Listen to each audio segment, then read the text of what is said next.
Cut it out! Cut it out! What's the big idea? Next time you cut my cinch strap, I'll... What are you talking about? I never touched it. You're a crawling liar.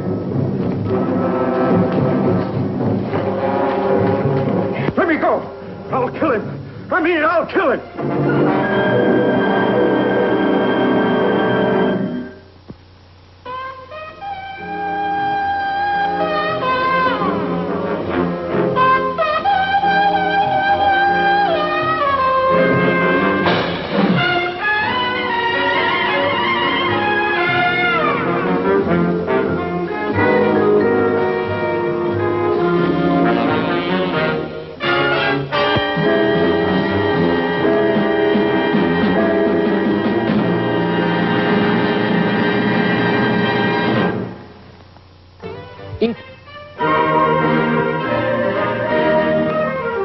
There's nothing new about two cowboys trying to knock each other's teeth out.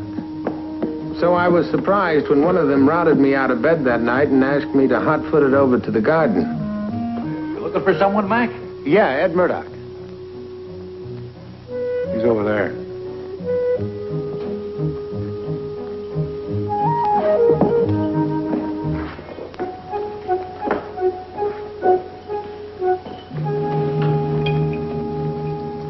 You, Mr. Murdoch? Hi. Richard Diamond? That's right. Say hello to my wife. Hello? There she is. Cut near through. If I'd ridden this saddle and the calf roping, it'd have busted for sure. And I'd landed on the dirt in my head. But are you sure this was cut? It's almost as good as new this morning. Somebody wants to see me break my neck. Well, if you think that, Mr. Murdoch, you ought to call the police. Oh, no. I got a big question to settle first. You see, Bud Lee's back in the rodeo this year. Bud Lee. Ed thinks Bud cut that strap. We call the police, Bud might be disqualified. Ed's been champion cowboy for the past 2 years, but there has been talk that Bud could have beaten him out of it if he hadn't been laid up with a broken leg. Ed has a right to be proud of his title. He's worked years to get it. Now he wants to retire. We don't want that title clouded up. Yeah, Mrs. Murdoch, that's all fine and good. So you just stick around. See that he doesn't try something else. Hey, Murdoch.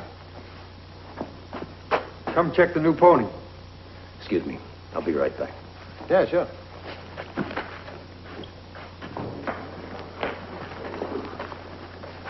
Hi. Oh, hi. This is Richard Diamond. This is Charlie Decker. He takes care of Ed's investments. How are you, Mr. Diamond? Fine, how are you? I was just telling Mr. Diamond how glad I am he's here. He can keep Ed out of trouble. Yeah, he's under quite a strain. He's all keyed up, ready to pick a fight over any little thing. And Ed's a scrapper. But then again, you gotta be to get anywhere in rodeo. Well, he isn't as rugged as he thinks he is. Well, as I understand it, you want to hire me as a combination bodyguard and diplomat. Yes. I don't want my husband to end up with a broken jaw or a cracked skull. I'll take care of it. Still gonna play poker tonight? It's Tuesday, isn't it? Our new pony's favoring his left foreleg. Charlie, put Mr. Diamond on the... And then take Marcy back to the hotel. I'm in the mood for some poker. Poker? You think you should? Honey, it's early. But after what happened with Bud Lee... I'm not going to run off and hide in the hotel room. I'll take Mr. Diamond with me. If it'll make you any happier. Well, all right. But don't be out late. You have bronc riding tomorrow. I know. Good night. Good night. All right. Go on. Look, I want to talk to you about those aircraft securities. I think I'm going to pass them by. Got to start getting conservative. Start getting conservative. It's going to take a lot of cash to stock that ranch the way I want it. I'll take Marcy home. All right. Goodbye, Mr. Diamond. Yeah, goodbye.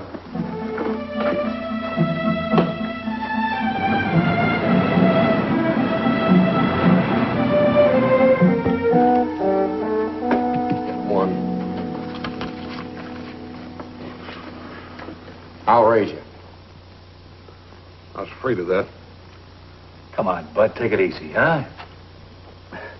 I don't have to ride tomorrow. I got the day off. Got room for two more? Sorry, Murdoch. This is a friendly little game. Oh, we got lots of room. I'm Bud Lee. Hi, I'm Richard Diamond. Hi, fellas. I take it you must be Mr. Murdoch's chief accountant. No, I'm just a writer doing a piece for the rodeo. A writer, huh? Yep. Well, we'll give you plenty to write about. Come on. No, thanks. I'm trying to quit. I guess I better fold. I'll call. A pair of Johns. Kings and threes. All right. Deal us in. It was right out of an old Western movie. The poker game, the costumes, the liquor. You know, all that was missing was a slinky dame in a tight red dress hanging around in the background. Guess you're kind of surprised to see me here, huh? Just this morning he was trying to put the fight on me. What'd you do, Cloudy? Rob a bank? Got me a job. Got me a pip of a job. I hear you're doing pretty well with the rodeo this year. You said it. There's going to be a new champ this year. Right, Mr. Murdoch? I'll give you a story for your magazine. About the champ here. Oh, thank you, but I've already interviewed Mr. Murdoch. Come on. Let's play cards. He's the richest cowboy in the rodeo. He don't drink. He don't even smile. Just sits on that money. I believe it's yours to open. Pass. Oh, well, he does love that prize money. He loves it dearly. But he's turning yeller. That's enough. Why, he's scared right down to his garters. That's why he's going to retire. That's why he's trying to get me disqualified.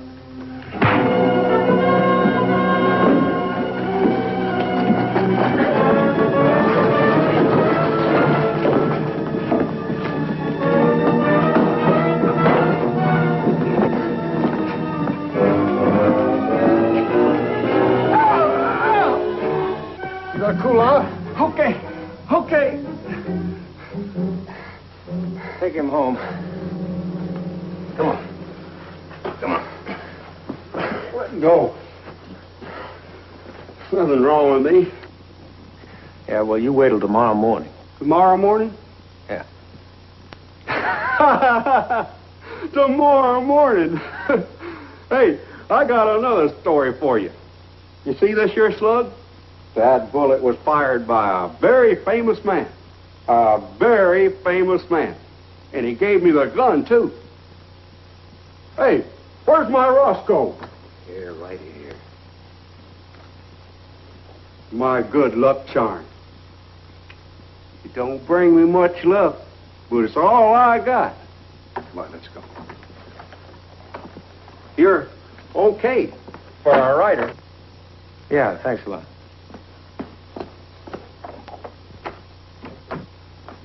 Bud Lee was out of the way, so I figured there was no harm if I let my client play a few hands. I let him play a while, then talked him into going home.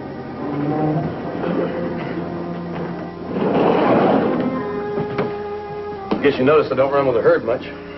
Matter of fact, I did. I'm not much on getting drunk and throwing money around. Not that I've got anything against the boys, but who wants to wind up like Cloudy Sims? I see what you mean. I probably would have if Marcy hadn't come along. You know, Cloudy used to be one of the best cowboys in the business. You guys didn't have someone to set him straight. You want me to stay over? No. Just pick me up tomorrow at 10. All right. Good night. Good night.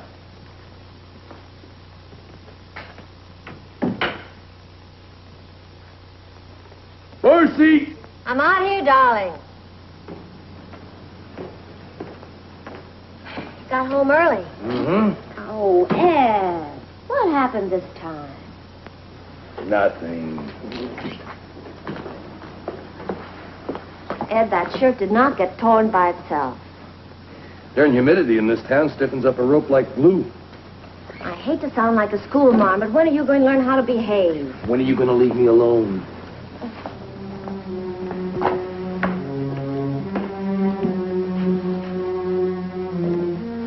Where you going? For a walk? You don't have to do that. I'm sorry. Just want to get some air. No, hold up. I'll go with you. Oh, you've got to get some sleep. I'm not tired. Besides, you can't go out there walking alone this time of night.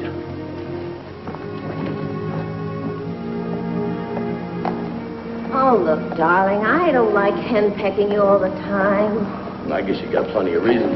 You've been kind of hard to live with. Now remember this, one more week and we'll be through with this whole mess. No more cities, no more hotel rooms. We can start living like human beings.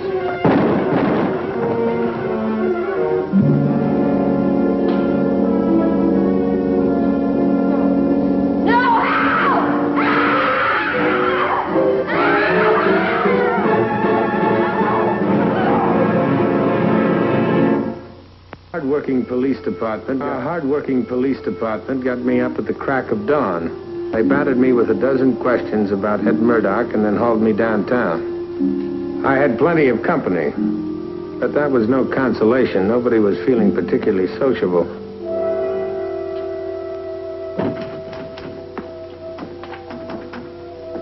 Marcy, you all right? Lieutenant, how much longer does she have to stay? I can't tell yet. Rick, you can keep the pack.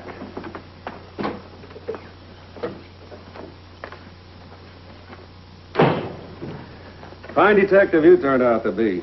3 hours after you take the case, your client gets shot. And where were you? Home in bed. Mac, I told your boys, Mr. Murdoch said he was going to turn in for the evening. It seems like everybody was home in bed. Balsam, Cloudy Sims, the Sloan brothers, and Bud Lee. Well, can they prove it? Well, only Cloudy Sims. He just checked into a hotel. What about witnesses at the shooting? The boys combed the street, both sides. Everybody was asleep. Mrs. Murdoch was the only witness, and she didn't see the killer. The coroner sent these up, Lieutenant. Oh, thanks, Joe. 2 slugs from the body, .45 caliber. But there is no murder weapon. What about Bud Lee's gun? He claimed somebody stole it while he was asleep. Well, you can still check. How? He wears a slug on his belt buckle. It was fired by that gun. It's about time you contributed something. I tried, Lieutenant. Mr. Lee.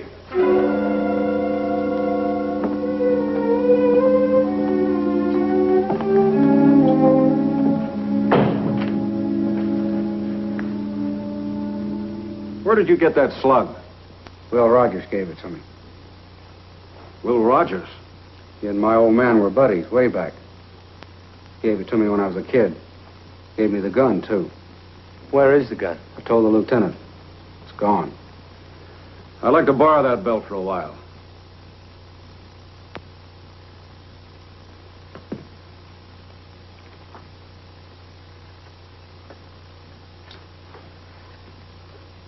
All right, wait outside.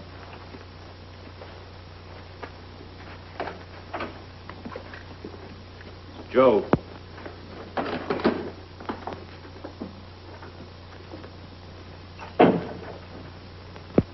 I want you to check that belt in for evidence and have the lab run a comparison between the slug on that belt buckle and these. Right. And here's that sketch you wanted. Oh, yeah.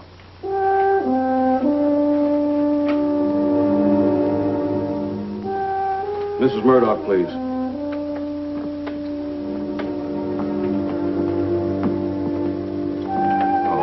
May I, Lieutenant?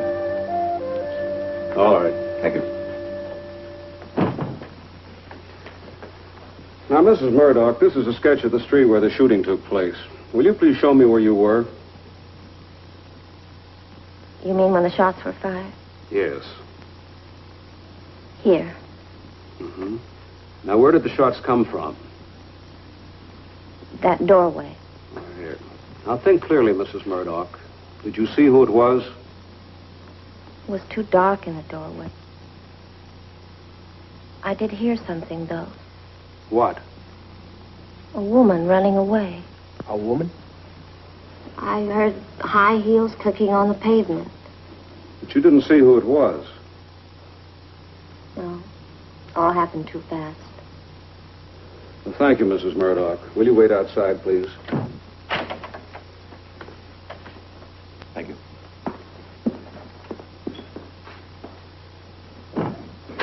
A woman. Where does that leave us? Exactly where we were. Cowboys wear high heels, too. Yeah, that's right. The range was about 40 feet. The slug's hitting the bullseye just above the heart. I wonder if Bud Lee was sober enough to shoot that well. Well, he was a crack shot. He got his start with a trick shooting act. Who said that? The big guy, Sims. Well, that's very interesting. How so? Well, Sims volunteered this information, I take? Yeah.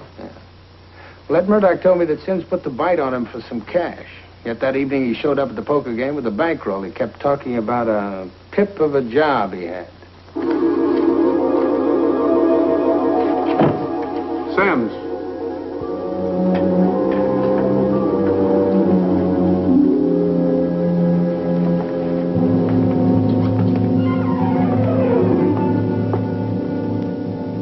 High heels. What about this new job you've got, Mr. Sims? Me? Yeah, you said you had a job. A real pip of a job, to be exact. Oh, yeah. Grooming horses, naturally.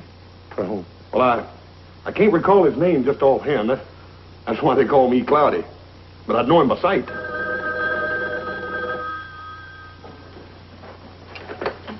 Now go. Grooming horses pays pretty good money nowadays, doesn't it? Huh? Well, that was a pretty big bankroll you had in the poker game last night. Oh, thanks. Send me some pictures. Outside, Sims. We'll talk to you later.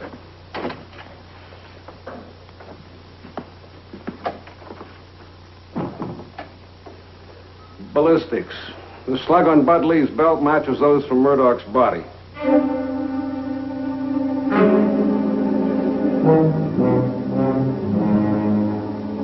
There it is in black and white. Your gun killed Ed Murdoch. But I didn't do it. I was asleep. When Pete Balsam left my room, he must have left the door unlocked, and someone came in and took my gun. Everyone knew that I took a poke at Murdoch. Somebody's trying to frame me. Why'd you have your gun on last evening?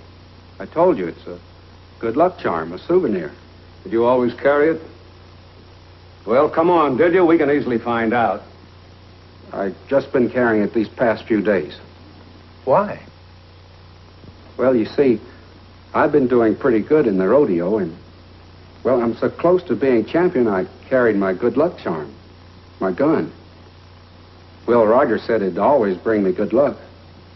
I needed luck, but I didn't use it on Ed. I don't even have any shells for it. There's your motive. You killed Ed Murdoch so he'd be sure to win the championship. Maybe it looks that way, but I didn't do it. Joe. Book him, suspicion of murder.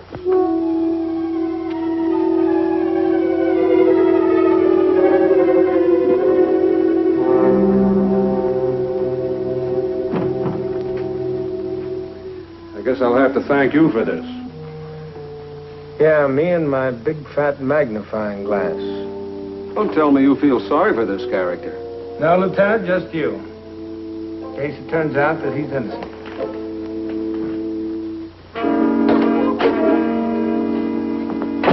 Oh, Mr. Diamond. We saw that. But I wasn't satisfied that I had all the answers. I decided to go back to the scene of the crime and see if I could spot something the police had missed. It was starting to get dark when I got to the street where Ed Murdoch had been shot. I put myself in the cowboy boots of the killer. Well, it was no use. My hunch that Bud Lee might have been framed was thinner than a Swedish pancake. I was kicking myself for letting his sentimental speech make a sap out of me when the lights went on.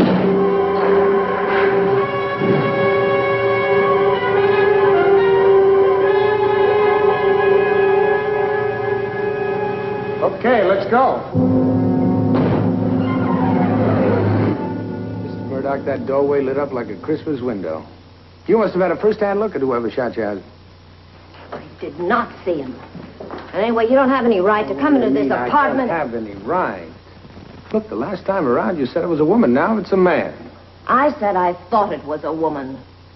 I didn't see anybody. I wasn't looking in that direction.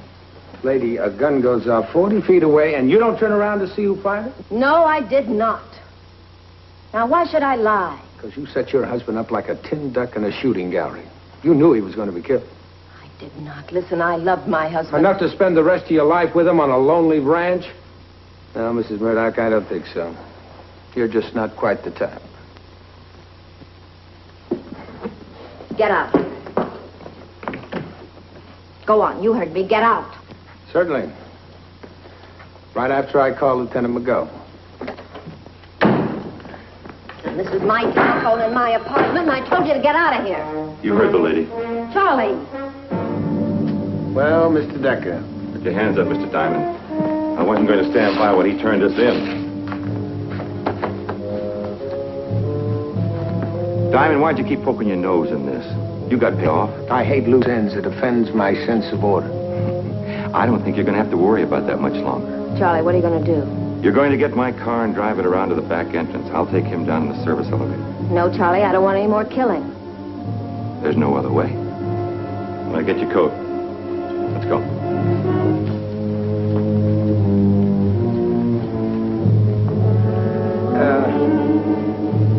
Ladies first.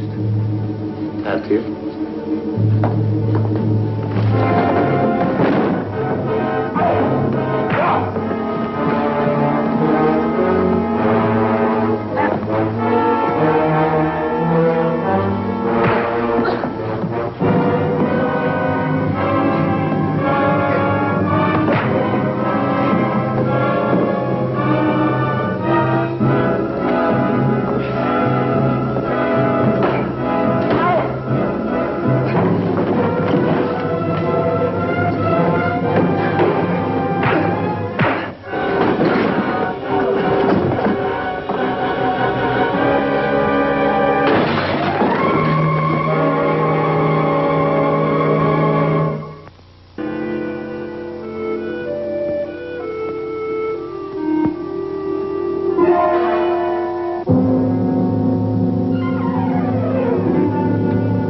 Decker. I didn't think you'd be that foolish. Not being foolish, Mac. I found out he killed Murdoch.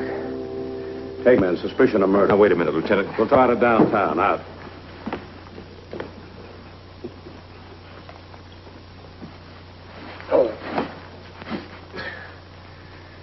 You are getting good in your old age. I didn't know you were following me.